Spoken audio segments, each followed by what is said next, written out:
Hello, my name is Avery Nelson. And I'm Aoife Zamakona, and we are the SAC co-presidents of the 2021 and 22 school year. This week, Hamline University joins the NCAA in celebrating Diversity and Inclusion Week. We've heard from several student athletes throughout the week on the importance of a diverse and inclusive environment.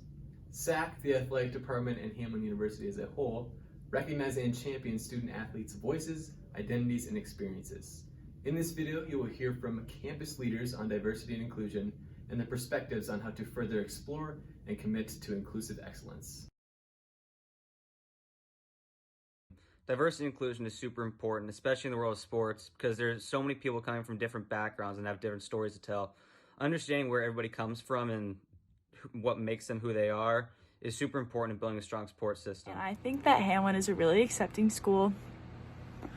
Individually, everyone is very accepting on my team, and beyond that, and even just as like an institution, there's definitely just a higher level of accepting of LGBTQ students. Justice, diversity, equity, and inclusion is really important for me because I want to be intentional with making sure that I'm learning about as many perspectives as possible. And I think diversity on the court or on the field is important because it creates a space for individuals to grow together and learn together as a team.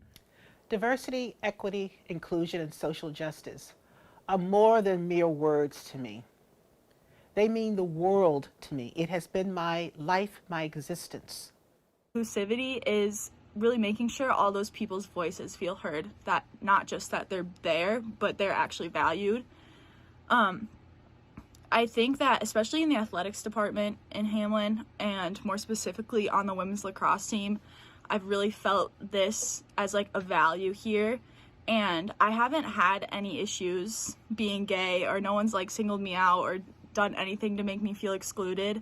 And I think that really just shows that Hamline is very inclusive to lots of different identities. JDEI work is literally just keeping on the lens consistently as most often as possible when we are going through our day-to-day navigation, whether it be work, athletics, out in the world, out and about, just doing whatever it is that we do, but just keeping a lens on. And I think one of a simple way to do this is just think about a perspective that's not at the table, and think about a perspective that's not at the table in ways in which they're not always able to advocate for themselves. And so how can I, as someone who's like an ally or have a position of leadership, have a platform, make sure that their voice is ultimately being heard? Centering this stuff in our day-to-day navigation and the work that we do is super important, because we're going to continue to have spaces where more and more perspectives are being brought in. And so what can we do to make sure that ultimately everyone in the space is feeling heard, protected, saved, and that they are able to contribute?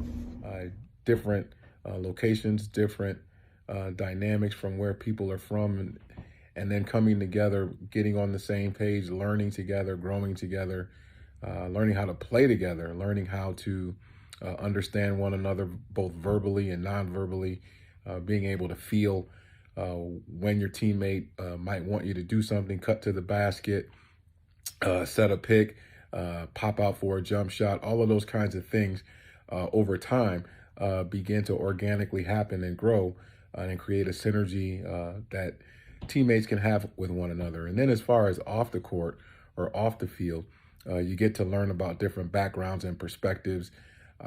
Ideally, you probably get to meet one another's families and see where they're from and how they grew up.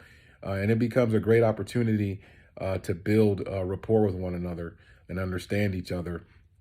And then also have some conversations where when you aren't on the court, when you aren't practicing, when you aren't playing, but when you're just kind of hanging out and getting to learn why individuals think the way they think and feel the way that they feel and see things the way that they do. Those conversations can help you grow immensely in terms of how you understand the world and how you see the world from different perspectives. And so, athletics is a great fertilizing ground for development, for growing, for learning, not just as an individual, but then in the larger collective. And so I think without sports, diversity would have a longer or further way to go. With sports and through sports, it happens a lot quicker and a lot more organically in terms of how individuals see the world and then participate in the world. So I love sports, I love athletics, and I think the world is a better place for it. The way I see things is that we all have a moral obligation to be good people. Treating others with kindness and letting them know that they matter can work wonders in a world where it doesn't always seem so welcoming. I found myself in different settings where I have had to be the torchbearer for those particular phrases. At Hamline University, I don't have to be the single torchbearer because it is a part of who we are as an institution. We have moved in a very public and definitive way to make sure diversity, inclusion, equity, and social justice means something, look like something here at the university. So for my student athletes, I applaud you for being focused on this topic and making sure the university looks like what it needs to look like, act the way in which we need to act in this space. But it means the world to me as someone who's a child of the civil rights movement, whose parents were civil rights workers. I know the importance of feeling included. I know the importance of feeling as though you matter.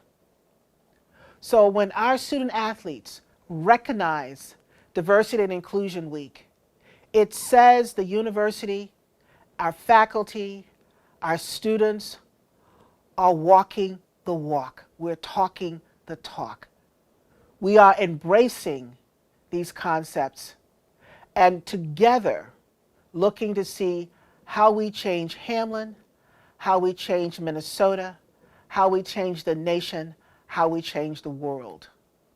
We will not do it unless we are more inclusive, more equitable, more just.